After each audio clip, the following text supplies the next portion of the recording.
Hallelujah.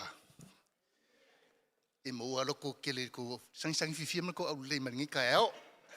Amen. Ole mana ia ni chao le ulfale mai fo ia ilma malu le tua. E mo fo te tele selo fo ila matanga fo di inga fa na ni chao pa. Ai mata u le tua. E ile nganga le tua me uma. Amene. O fie e vai so o mesa que soi fe au ni. Elia sa ke la un la sol nei. O fa pe pe la ko e vili e fa ngoi e fa pe ngo vili mo fa ngoi o man ko le bosile le ska pe au vili ngua kinga inga e o ke ngai su mai le fe ka kala ngona. Elia le sita ya. Amen. Ai fo sulo tino ya. O telo ta cho finga mai le tua fai la unga la o mai ministry sai ai tele selu atu ma lo la valta tua ma lo fai o faiva ese uma lava tatou mea alofa ma talini mai le atua paneta ao pe tasi pe lua se upu e gati lana auauna na tia le faataovaa lana auauna au foi tiasila mai foi pena taʻou foi le worship neta ao taulaʻi lau vaai le alii amen mai faatumu tatou ipu atumu tatou ipu o ani mea uma tatou vaai negative mea uma focus lava lau vaai le alii tasavali pono ai le alii ma lana galuega ile au tu ne masina ta telefona tu ne masina ya te lovana umana fala wi lot foi sunga tai ni tai out sunga le host e to pa iam to mau sa fa felo e te ora le o yai ai mele nganga le tu mala nganga pa io le tu te fai me fa ta sine tai out te sa val fa ta sile nganga le ni tai out ben mon mau foi sulo le tino foi lunga me se menel multimedia lunga le media te le fa fita uli ta tua e foi sa mo.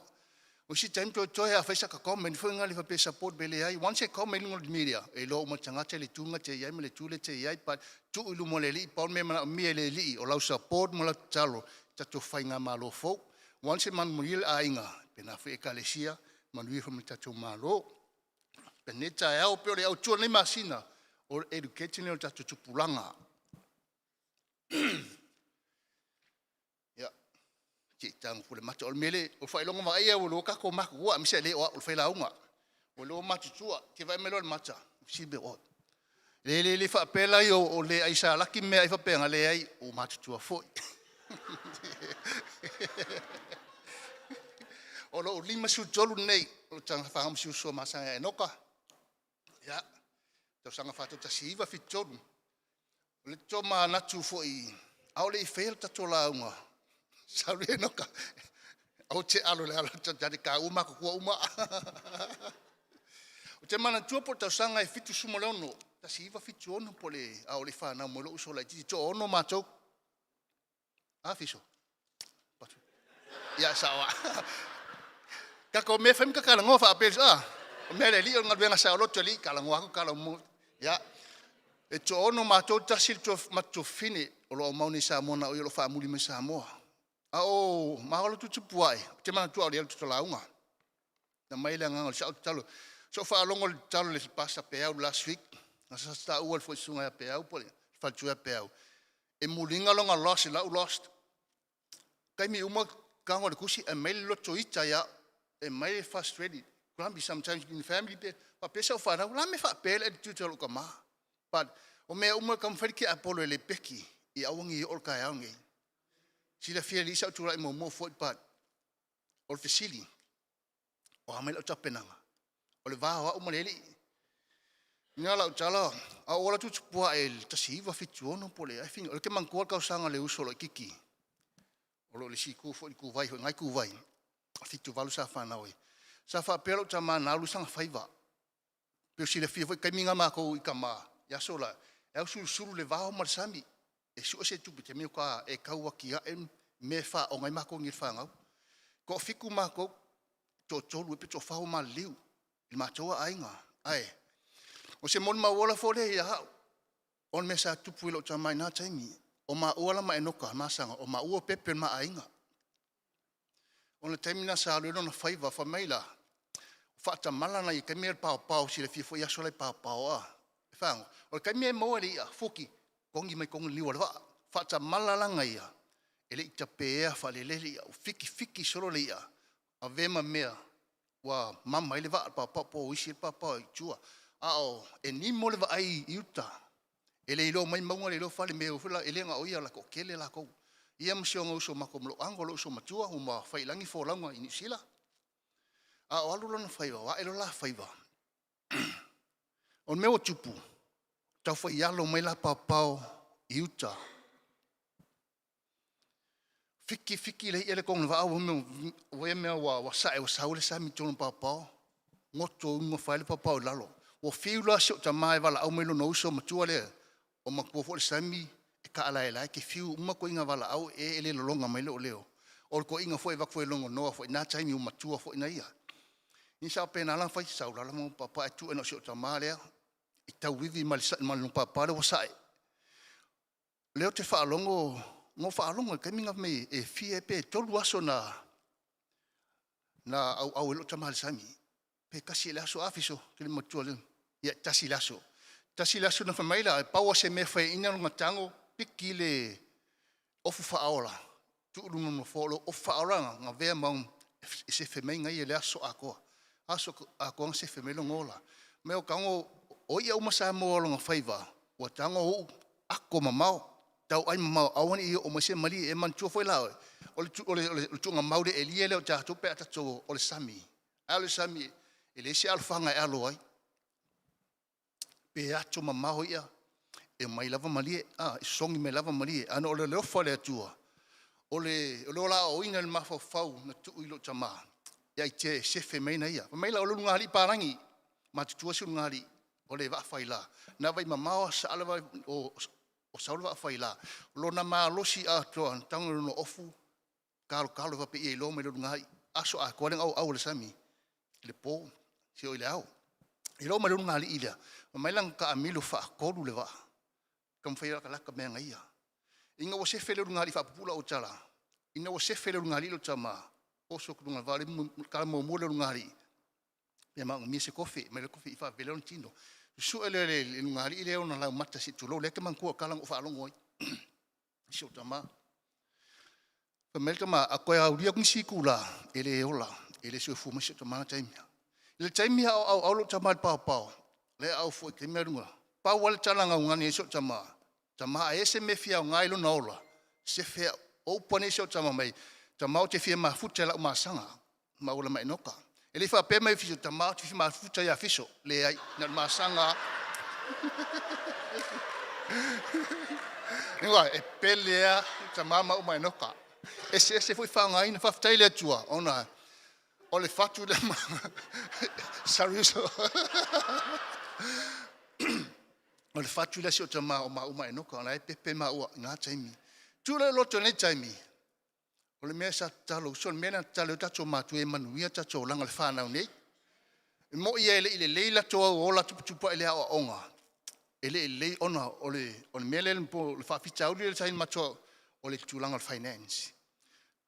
Uta le vao, whaiva, sa vaia o mata, e laki ma ua ma e noka. La le taulu so e noka, e laki a, o tire i oso le mea whatau o le whakauia. Ngā vai o maka ngai oso makua ia. O se kai me whai matamuli fo ngā kai mi sa mo nek tin ma fo la le whakauia a. Au me mo se tupe e whanga matau se matau a inga nā taimi. Whaftai le tu nā taimi. E ke la stowi ngalo se o kamanga se whemenga i onga ole. Well educated no mafo fau. E se whemenga ia inga ia manuia mātou ni le whanau. Sa wai pela e lumana ia o tausi matua la mātou manuia. Mātou mai e nia tunu. Nga tunu lau ai manuia mai le li. E le whapelo se maa losi o tangata.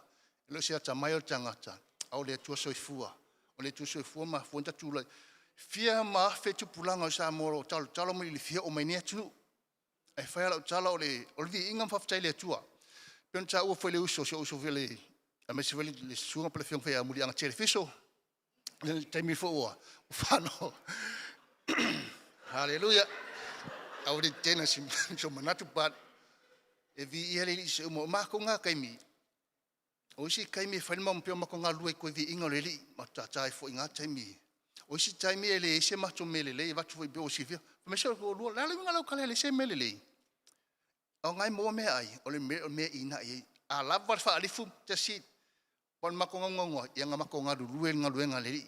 Winga lau kato si kai me le wha pēla ki se loko mako e ama ai, o le saha ili, anga pongi tai me ka tus kai mak fo me elenga kia ngaka ai e usianga nga ina mo malo le tu na tai mi fo ia e vi e o mane tai mi lo pena fo fanga ina lo fa tava nga lua cho me fa ili pa nela o i tu la tai o fa tai fo pasta ma si fo fa tua il va la mai fo che pena fo do tasi pe tolu se upu i vi ele lo fo li pela upu cho mo ne tai o OLA autual machine educating generation be compassionate and loving. Amen. Ni al tatu talo vi eli tama ni taiao. Au le sa ni foi la auna. Pena na tala fo e mato loto, tala e mato talinga tama. Fa longo fo la fa nau. Pena ta to luma o Yesu Kristo ni taiao. E fo se upu fo pena na fa o ine mato mo langa tapu e o mato Mato wala tamai la wafia wasa nganga molu malo ne taiao fa u mai foi la ona fa u fa longa lo fa nau swa fo Yesu amen. Hallelujah pe ta ol time sola fa longa va ai nei o matua o mata au tu nei masina fa mai o le ola o ino tupulanga po tato fa nau ai fa mai ia faia i se fainga lofa ai le o ala fa atingai i o tatou fa atingai no foi la tou le mo le tusilia Colossians ta o petolu pe ta o pasta peau na sau tonai Colossians ta o petolu foi pe suma lua suma sa se tu fa lunga fa mole lava media le ia ta tu fa tau pe ai fa manatu sto fa manatu pe ta o pasta mo ni ta ia le ia fa manatu mo tatou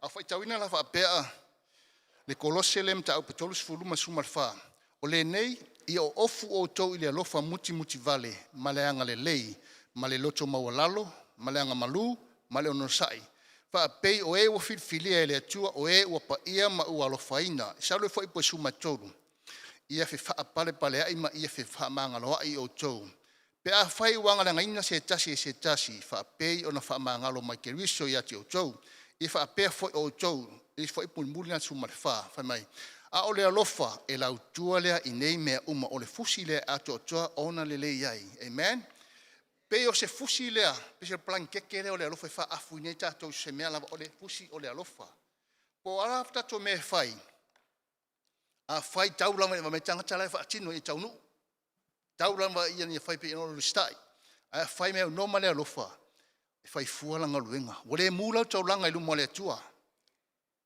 e au nta to fai ina man malo ina me se nganga amen fa feno fa tino ina lo pule le lofa pole well educated to my kids e a mata e au ila fa nau ina e yes swinga moshi au ngat pulanga fai mai a oni fa pe a fa ma oni tato matua ono okay leo o fa nau le ai awane i muta le o langa a o ina tatu whanau. E isi taimi tono mato ainga, o isi taimi whapea we, ai se ai tele na lata tamiti latu tina, e le whapea wa o sa wa. No folam te whapea to tu ua uli ture ilo whanau. O isi taimi, au tu te wa ame lo file mula o quiet le ai. Honest, be honest, le whafonga langa pa ia. E o langa avak foi o foi ang Sofia foi ele se nganga ki Apollo ale nganga fia fa sa mo fia ILOA sa e foi sai me le o chele tina ai ngelo chele fa nganga e se lo chele fa tino ole lu itau winero tanga chele leo se o to lua pe fa me wa lu ngala ko lu o longo me si street longa leo okay oli ali pe fa tai foi se tina fa tai foi se tina foi pol tina foi lo din tanga tama ma fa nau ilona nau ona la sa vali ai e oche o kengia so tautala so foi meta ai o la sa vali ai pa ore lo avano mo lo fai no o angi sikala sa kua Lord please forgive me o tele te meo tenia e lo so tolo se fa na o se ka meo se fe lo fa o va ke lo tono lo leo ka la fa fen ka ries ka mi even fo lo tolo a o si ka ke lo o ko Sila fia ku aonga o e. Fa pelo ku e manga isa o le leo se ko rua. Jadi fa longo pese lo ko rua pese ke le lo ko be e. E le o i mat fa ton. Tato visa mo tato fa na ele muta le sasa pola me e sasa. Pe walu la kom e kudi ko se va kosko por sarku lo. Ona le upu alofa ina ia o ia tato fa na. Ole lu ita wina yo au te mesue yo so foi fe au pasta ala. Me so pasta pe au so ya fiso. O tele fo me kongo lo loko. Ai fa vla isi kai mine fainga o fa kingo ku share. O se o share kon ka vale ka me ka vale mako ai nga pe wa. O le manga ai fo lo la tape nanga maleola. Fa u pe naina me se foi li pasta. So ya Luis ma faltua. Vi ere li ministry uma saka ko mai uma ministry ta jasi ese uma. Tele me sa tatoa o ina me leva nga. Le fa pe foi na le osana mo le fa le ola fa va le ai e ala ese mai fina ngalo le ona e tapu e mai lo langa e tapu e mai fa lo langa fa de nganga de ministry that so me fe foi la tato o wai e o mai nei tu fa tasi tato loto tapu ile wase nganga mo le amen. Pe o le film na tau sanga o lau tapena nga sili penta o foi o taimu sola o lau tapena nga sili ona maualunga ile fa alinga foi na le fam ta o mo fa alinga mta po fa fo mo mo mai sau e lunga nei come up here al sili la il fa la unga ya ia sau la longi o me fai e ti pen nunga la u tapena nga mala usai ili lu mo le li e ta o le lei le fa longo penta o le sama o le fa longo ale leila fa longo le leila fa longo. Ya fengo fiança fangale upo le tua aleluia. Istemi no ma si o me tatu fa pene me o te loilo finangalo me lo luto. E fai se mil ka fa ke inka si ka ko mil luata ya amen. No fa ke ngai ele leila fa longo ma senga ko foi. Ma senga mil lua pati fa luata. Ma ngai ko si fonga ata ma lo la ke loi.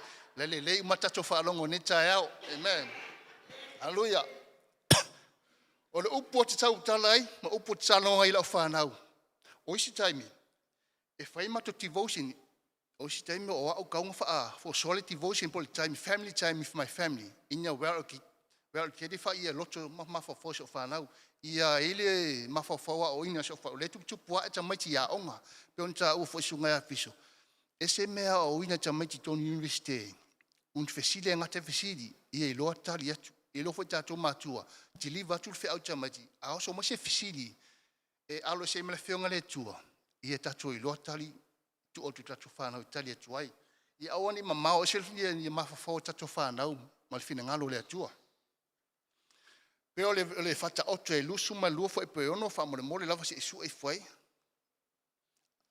a lava so taimia le tusina fata o te lusu mai lu foi poiono po le teu no me mtau poiono i le fitu po le efeso foi mtau poiono tau tu wakti ta tonu foi tato live ai stai me bea moso tai me no tu fai tau mai ai o facility pitola ya te o ya o ani mena over ai o wa o ina mai taimi o umatua amen a all peno fam tara foi taimi o sola o le lu tau le asisi o tatou le ifana mutulo le so fo mai ngol matua ele anga fai no tatou ma ai o mata ya sola yo matua o le ngalue puno wa ngalue fai ngata o no la to ma fo fau o ama to ne ifana peli ma vai pe o la tau chai e te wala to loto fie manuia ma to ne ifana walu manai I wish fair so tala so to lu mala usu I wish e o mar kaimingi so i fu mai tati fie fai mele le ai fie fai me kongi pa se mai ngai o ke ro mali wa se pero ke man ko mali wa se o tama ele ki e se va lele a ona manatu mana onga fie salo overseas fa pe fa tele tu ni fa manu yang mai macho ni fa no macho ai a ola tu sa tawa sa mal fili mal su ta ya pangalia ya so ia ke rola o lim sang fie male lang si time tatu fet fa ta sim fie so fa yesu ai pe o me pole o le tini pa o fo le no to fina wai e tatu sa vali mal tonu ta la il fini ngalo pero fa longo ni ta lo por pese pele ta o tu ta ya tau te fiafi fa pere fa la nga ia fa pe foi lo tangata o mea o ne la ke tau tu tai ao o la tu tala e tu negatives o la tu tala e tu tala fa tu tala o lea o la ku ka fa ku ia pona ma fa fi tau di fo le me fo e pona ti ele o langa ma sa valinga fa ki fa lenga ngali tangata pele ai tau tai ao le mamalu ma le tala le ia Yesu Keriso pe fo ala fo ni o tatu mai le tasi se kosu fa nei taso ekalesia te ministry te tasi ina ia tapu e tatu langa fa ale nganga pe vai tatu ala au pe me ole po ufi a le ka ko le ma sangi mo le fatu anga ko nga kalo o fai o isi kai me ka pu ele ko ele ufi o palai ni kini ile fa penga le ku o le ufi le pale ai e mai la pisi poni pulpopo ani mele e tapu e au tafole ole ufi e ola pe tau sanga tu tu ufi nei o manai mamale manai el tau sami fa ngaina pe pena o malalo langa ke siano i tatou e tai me o ina tatou e foi tai me o lunga lango e foi tai me so ele vasa ai el fo tuanga mo tatou uma talia ma fa vita e talia fo tuanga ia talia o inga o le langa o ina le pena fa ma so tatou mafofo ia well o kete tatou mafofo o ha mo me ti mai me tatou langa ia lava tatou ona sai ia lava fo tatou fa pale lena o o atu pe o mai foi ai ia fai se fa tata inga po se fa tinonga sili amen la se fa tata sili mo ola foi fio ai me se fa na la se fa tinga mo ia o si taimi ele tau fia e ta mai ti tatou upu po tatou fa tonu atu ia ila tu ai e tau fia ila to tatou fa tinonga tatou action pe kele aku ka ko ava pele amor e mai fa fa kinga ni melea ale vai kam ki ku la ia ma fai melea ele ke yo la ko ma fo pele sa le sa olo ko male sa kinga o te follow for melea nga fa melea alo city pitch lu TV fa melea malele aso na sa fa ile nga se fe au fa lo talo to no mato ainga o si time te tangi tunta wai pe aurunga luenga. A me se tae o se tofi lo te drive ai o I Karambi, Action 95, tae uma, e mori lo client. Prefer nga luenga for lo support worker, Kera.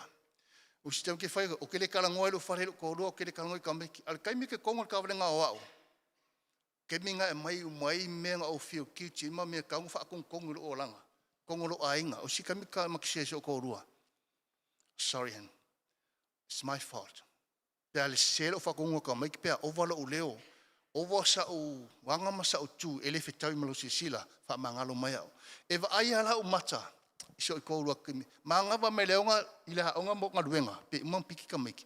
Ele wha pea selo sa whai. Sau sa o meni ngaluenga o mea so whakingo langa action. O mea le whai tami mangawa me ngaluenga sa o loa le mkuka. O mea uma o isi aso. Messi a koko mako le maso fa le maso fepe just leave your be akapenga iko kapenga pe ko kapenga le weekend on se fa na we like e mai ma kusala ve me excuses so be just calm down ala lalo aleluia ngai ko fe al fa ele alo fa fonga mi fa you e ka mi tat please calm down ka ngof ka share lo o se me fo ke aloi o ska ama kalong se me ko aka maso o kudungo sa valsipiko pele kuri karinga le kelo se me fo me o ilo mo fa ko ngai awa o kudungo fa si me pai awangi I mukal ka ko langa o inga au fo muta lo fa alongo kala pe fonga kala fe o karinga fa alongo u pe o ile tua a mes ile fa pesa o sa ola angelo tu me tu sanga angelo alu fa ile me fele e wala me se o sa tangata pe wala me ko lua a faila wala mel to lua tele fifa longo ai oila wala mel upole tua e mana o mil to tuli fa maulalo lu modeli honey I love you osi kai mi saksake va ku sake fa o fo lu tonu so ko o ko se mo runga le ma ga yer fa longo kan I love it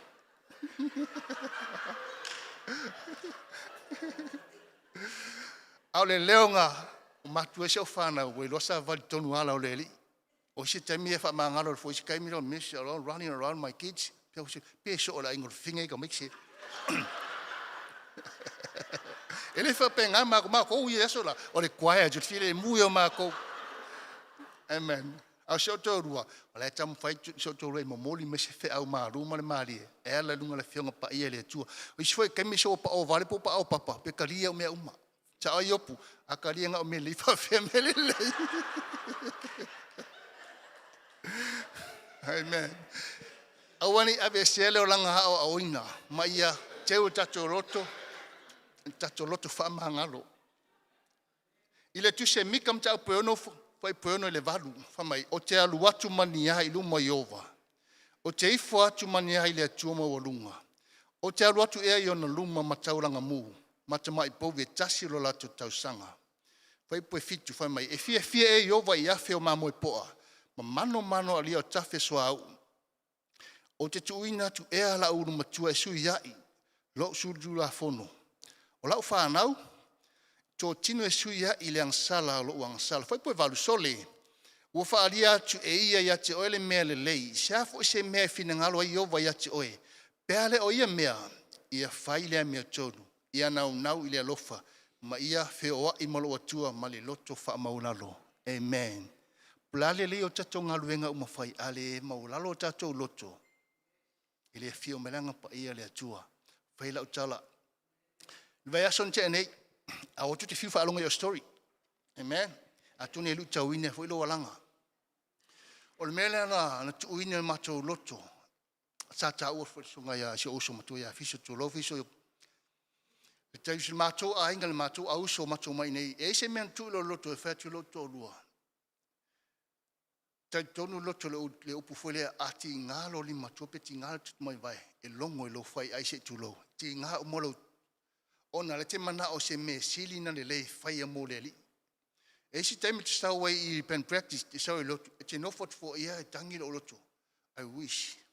E foi se taimi te trawe mati wha asua fo e luso mea enoka. Mai meu pentu e wha fo i tatu e le whai atu wha peo mato. Oso wale whai alofani le ai. O lo still we have it our page on the messenger. I ke lean whukomina i ma message ma kou. Ai mai oe. A le ringa la utala. O le imta u o le mele loto wha maangalo. Ele taimi na message me so oso. So le si. O hao mea wha ovo. Okay. E va ai mele oso. Le mako le oil whare. O whainga le ai. Okay. Ila os. Si wha marula le. Okay. So ka ele o la koi. Wha pēla o masangi a ka ua wo. O ma ko iskai. Tala noa isi taimi. A ta ua wo. Isi taimi o ngalo i mato. Whain mato. Le mele mato talai. Pea ma se tolu i tūlato. E kuku i whai koa. O aula, o mantua le tala so o ke laku pe o le so le titi lea. O te ila le tala le whai toa. O le teimo mola o ta o le whale ko so le keki. Ma se o le whai toa. For ages. Leva mo kere ifteksa. Leva mako. Le ma futa. Tu vesili ilo ma whawheno sau te vi ilu male tue vi ingali. Whawheno sau te ngaluenga le li. O le ele mele pona i ele wa o ma uso. Tona la inga. O ele mele fa e ve malape fo i savaringa fo i faleanga. Tu vesile lo mafofo. O fesa. E sau faringa luenga le li. A o le isi le lenga le vao mato. Pan mantua fo i o mo tau le fa mangalo i le li. Fa mangalo mato va ave esele ya mato. Pe si la fia fo tami o mato pe fo i le tele fa pe fo i fa vivi atu. El male le tami o mato ngalu le fa ili mat pesenga fo. O nana awala melti Apollo, le matalo i matou, ale matala matou, fai ngofie ia na le peti il te Apollo, ono la upenga sili le o vi ingo le ri. E oso mena ke Apollo le peki mesi, e koneki e ima, connection e oima le ri, o vi ingo le ri. Wansa a sauli fa le ingo le fa, unga ma le fa, e te le tatou, po tatou umai masani le mafusanga le fa le anganga, pe lava lau sa ili. Wansa e lo le fa, unga ma le fa unga. Le fa pe atu la tatu time pa fa tai ma lo sa ili ma lo ta pena ino fa le o se pore tu ol ma to fa le ngalo ti ale lo va veo ale sa ni ma to mai le sa last week fa tai la loto on se loto fa mangalo mo se loto fa mangalo tu fo to no la loto a me se fo ma o nei always se lava ma tara no se me to e fa fo siel ma to langa fa lo fani ma le langa fa me le mo le ine e tu fata siel mato nau. I au ne mutel mato oli le ri ono no lo ftu no. ona o mea sisina whaia i mātou mātou ngā lului, inga i manuia e fo i tele o nganga. O tangi ele mo ia, o makongi a mesia o le whakainga ka ia, o le malo ili whape malo maka o loko pao whaatama. Ai ona saule nganga o le tua, sungu i mailo loto, o mokuinga whamalo kia, ke ia le uifo mea kaunga, o ngole, ngang pa i o le li, o li suava ina o le pa i mele ngang o le li. O tangi ele a while o fo ile le uso, ia, la pe whaftai le li i fo ilona ia, sa ili le li i molona nau, ile ilo me meo te nau ai, ina ia, le i o mato so ta inga. Whaftai fo si o ia fiso, ma omi, te lawa, te talo mo i mato, si uso fiso mato si whata mai o ia matua e mato.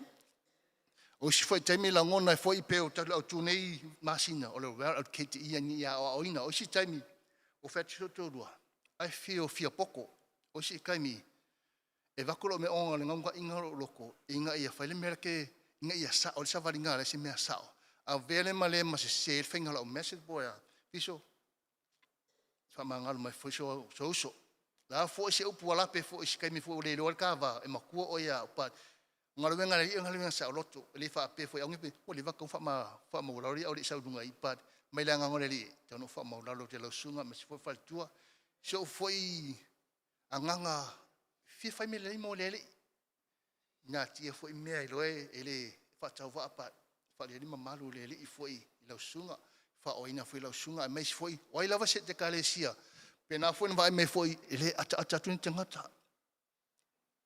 Isi taimi tsavalia ke pe. E ma ko aka ko pe fi kama mafa foi le bi aka ko mai kangere a me se pe o man ka lunga i o si kai me le lo me lo mafa o si me so me ma ko foi feo o ma ko mai le miti man ka fo sa o le votuang al mafa me se ama o mo tim si fe ko James mo James le ko vili o si kai me chale James kalau ai fa ke Maria ako James ela ngona foi le fi ai matamuri kai lo ilius awa o lo mangaku ne ka tiva pe o ke musu ki vai se haim se ke fa pe ka fika ma mafa ya ai le fina ngalo le tua ta la ya tu ta le ma even so aka la valau aka nga e man malo ina me se nga e man malo se nga le tua o si kai mi ke fa me fe o fa e ko i fa Maria ba ku o ka sa wi la lo o ma las vas ko nguf ka asuma le so ya ket semana mal fatua o nga ka lu ka winga ya man e lu ta winga ya fo le sa so kire ke asi si o sawa se fa ka lo fo le so ma lo so ma ya ma se le so ya ni fo in kai mi e nga fo se e fa pe ke po si la fi singa ya mania o le singa ket semana fo lo tofia o fo ina fo tu vai sa ya e vi ele il fa nga fa na mal fa le tua si telo me alo fa ina tato fa now amen ela se me fina ngalo le tu Emmanuel tato te wala no fa i ule le share fo ilo au ni tai au ai vi ili fa tai fo ilo na lo fu no fa tai fo lo la tsul tino lo mo tato se fu la le e lo fa le atuom fo i mai lo na mana i tato lo tato me umalava ni tai au umale ta sauninga ngai atu fai pe na mo au muli au lenga ngole tua i me umalava ta tu fai ni tai au ai fa tai telenga pa ia fa tai lo fa tasi mai fa tai foi le opu pe na no fa mai tasi pe lua ia sa fangale se nganga awal nganga sa tu malo ta ma fa tai foi la wai mai ni tai au na ngona lava ma fanfana ai mai se foi le vi ingale foi et pe lo fi pe umana fai se me sili pa pelo ma tau lava o tanga tawhata wa ilu malo fio e vi ia ma fi ia o Yesu in Jesus name